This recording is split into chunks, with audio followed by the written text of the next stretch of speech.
మనతో పాటు కొంతమంది నాయకులు కూడా ఉన్నారు. అంటే ఎలా చూడొచ్చు అంటే కోర్టుకు పోవడం ఎందుకు, అంటే ఎన్నికలు జరపాలనేది కొంత కోణం ఎందుకు? గతంలో కూడా ఎన్నికలు అసదావిధిగా జరిగినాయి. మళ్ళీ ఇప్పుడు కొత్తగా మళ్ళీ కోర్టుకు పోయి ఎన్నికలకు పోవాలనే కోరిక అంటే ఎందుకు బలపడుతున్నాం అన్నటువంటి సందర్భం ఉంది. ఏం లేదండి, మేము ముఖ్యంగా చెప్పాలంటే నేను యాచారం సొసైటీ చైర్మన్ గా పనిచేసిన మొన్నటిదాకా. అయితే గవర్నమెంట్ మీద వ్యతిరేకత మాకు అని ఏం లేదు. అయితే సహకార సంఘాలు అనేది ముఖ్యంగా రైతులకు సంబంధించింది. అందులో మా సొసైటీలో ఇంచుమించు 8-9 వేల మంది సభ్యులు ఉంటారు. ఆ సభ్యులంతా రైతులే. రైతులకు సేవ చేసే ఉద్దేశంతో, రైతులకు సేవ చేయాలనే ఉద్దేశంతో మా పాలకవర్గం 13 మందితో సహా నాతో సహా చైర్మన్ గా ఒక 6 ఏళ్ల పాటు మంచిగా పనిచేసినాం. ఒక యాచారం సొసైటీని ఒక 40 కోట్ల టర్న్ ఓవర్ ఉన్నది, ఇంచుమించు 70-75 కోట్ల టర్న్ ఓవర్ దాకా గత 6 సంవత్సరాల పీరియడ్ లో తీసుకుపోయినాం. గతంలో సొసైటీ ఆధ్వర్యంలో వరిధాన్యం కొనుగోలు లేకపోతుండే, దాన్ని అభివృద్ధి చేసినాం. మా యాచారం మండలంలో 4 సెంటర్లు పెట్టించినాం. మా సొసైటీ ఆధ్వర్యంలో 4 సొసైటీలు 3-4 సీజన్లు మంచిగా పనిచేసినాం. మరి ఈ గవర్నమెంట్ వచ్చిన తర్వాత టైం అయిపోయినాక కూడా ఒక 6 నెలలు ఒకసారి 6 నెలలు ఒకసారి ఎక్స్టెన్షన్ చేశారు. ఎక్స్టెన్షన్ చేసుకుంటూ కూడా జీవో ఇచ్చి దాన్ని రద్దు చేశారు. రద్దు చేస్తే మళ్ళీ ఎలక్షన్ పెడతారేమో, మరి వేరే పాలకవర్గం వస్తుంది కదా, కొత్తగా పెడతారు కదా, గవర్నమెంట్ ఉద్దేశం ఉంటుంది కదా, ఇంకా మరింత డెవలపింగ్ చేసే ఉద్దేశంతో తీసేస్తున్నారేమో అనుకున్నాం. కానీ ఎంబడే దాన్ని స్పెషల్ ఆఫీసర్ అని ఈ మన ఆఫీసులలో పనిచేసే వాళ్ళు ఉద్యోగస్తులను నియమించారు. కానీ వాళ్ళకి ఏముంటదండి, అక్కడ ఆఫీసులో పనిచేయాలి. ఒక్కొక్క ఇన్ఛార్జికు ఒక 3-4 సొసైటీలు అప్పచెప్పారు. చైర్మన్ తో పాటు 13 మంది సభ్యులుండే నిర్వహించలేక ఒక్కొక్కనాడు ఇబ్బందులు పడుతుండేది. మేము ఒక ఆఫీసర్ 4-5 సొసైటీలు ఇచ్చి వస్తే వారానికి ఒకసారి వచ్చే సంతకాలు ఎక్కడ పెట్టమంటే అక్కడ పోతాడు. పాలన సరిగ్గా జరగదు, రైతులకు లోనింగ్ రాదు. ఈ వరి ధాన్యం కొనుగోలు ఇప్పుడు సీజన్ మా ఏరియాలో ముఖ్యంగా వరి ధాన్యం ఎక్కువ ఉంటది. వరి ధాన్యం కొనుగోలు జరగదు.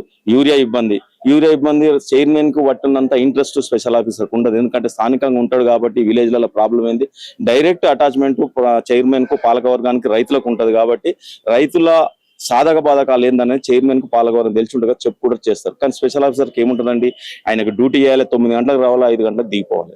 ఏదైనా ఎమర్జెన్సీ వచ్చింది కాడ ఒడ్ల లారీ ఆగిందంటే, ఓ రైతు దగ్గర ఒడ్లు ఆగిందంటే పట్టించుకునే చైర్మన్ మాత్రమే, పాలకవర్గం మాత్రమే.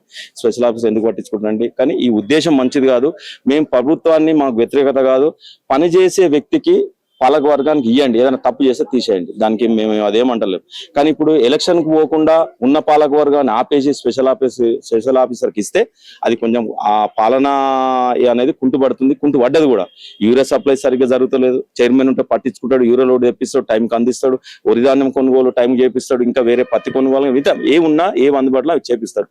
కానీ పెడితేనేమో ఎలక్షన్ కు పోతే మంచిగా ఉంటుంది. లేదు, కోర్టు ఆదేశం నేను ఇచ్చింది కాబట్టి కోర్టు ఆదేశానుసారం పాలకవర్గం కంటిన్యూ చేసుకుంటా, ఎన్ని రోజులు కంటిన్యూ చేసుకుంటా, మళ్ళీ ఎలక్షన్ పోయి ఎలక్షన్ నిర్వహించి కొత్త పాలకవర్గం పెట్టి మళ్ళా కొత్త ఉత్సాహంతో చేస్తే మంచిగా ఉంటుంది. ఇప్పుడున్న ప్రభుత్వం మేము రైతు పక్షపాతాన్ని చెప్పుకుంటుంది, కానీ రైతు పక్షపాతి ఇన్ని రోజులు స్పెషల్ ఆఫీసర్ పెట్టదు.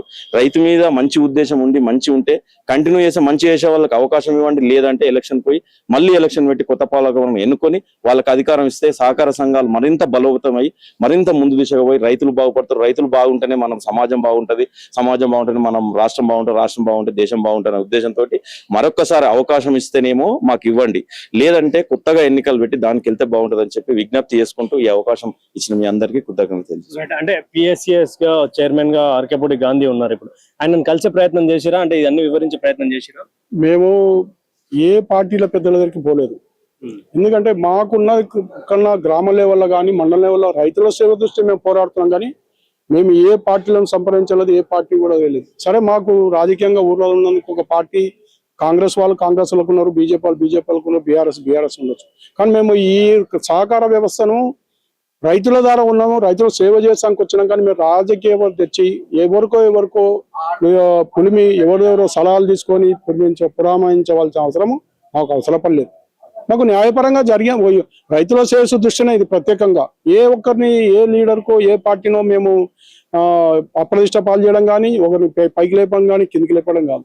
రైతులకు ఇబ్బంది కలుగుతుంది. రైతుల కోరిక మేరకే మేము హైకోర్టును సంప్రదించడం జరిగింది. న్యాయపరంగా కావాల్సిన చట్టాల అనుకూలంగా చేసినాం. కానీ మాకు ఈ కాంగ్రెస్ మీద వ్యతిరేకత కాదు, బీఆర్ఎస్ అనుకూలమని కాదు, ఏ పార్టీ అని కాదు. మేము రైతుల శ్రేష్ఠ వచ్చినాం.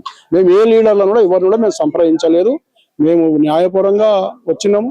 అది మా సూచన మేరకు కొంతమంది మిత్రులు ప్రెస్ మీట్ పెట్టి మనం చేసే పోరాటం కానీ ఈ ప్రతిఫలాలు ప్రతి చైర్మన్ కూడా పొందాలనుకుంటున్నాం. అట్లా అనుకుంటే 908 సొసైటీలు రాష్ట్రంలో ఉంటే అలా కాంగ్రెస్ వాళ్ళు 60% ఉన్నారు, బీఆర్ఎస్ వాళ్ళు 30% ఉన్నారు, 10% బీజేపీ వాళ్ళు, కమ్యూనిస్ట్ వాళ్ళు అక్కడికి ఉండొచ్చు. ఇలా ఏ ఒక్కరి పార్టీ గురించి ఏ పదవులు కాదు, వస్తే అందరికి వస్తాయి, పోతే అందరికి వస్తాయి. ఎలక్షన్లు పెట్టడం అనేది న్యాయపరంగా ప్రజాస్వామ్యబద్ధంగా జరపడం అనేది మా ఉద్దేశం అంటున్నాం. లేదంటే 10 పాలక వర్గంని కంటిన్యూ చేయమని అంటున్నాం.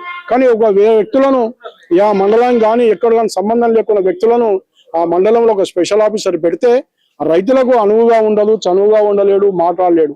ఆఫీసర్ దగ్గర మా దగ్గర ఏ భాష అయినా మాట్లాడగలుగుతారు రైతు, కానీ గ్రామీణ ప్రాంతాల్లో పెరిగిన వ్యక్తులం కాబట్టి.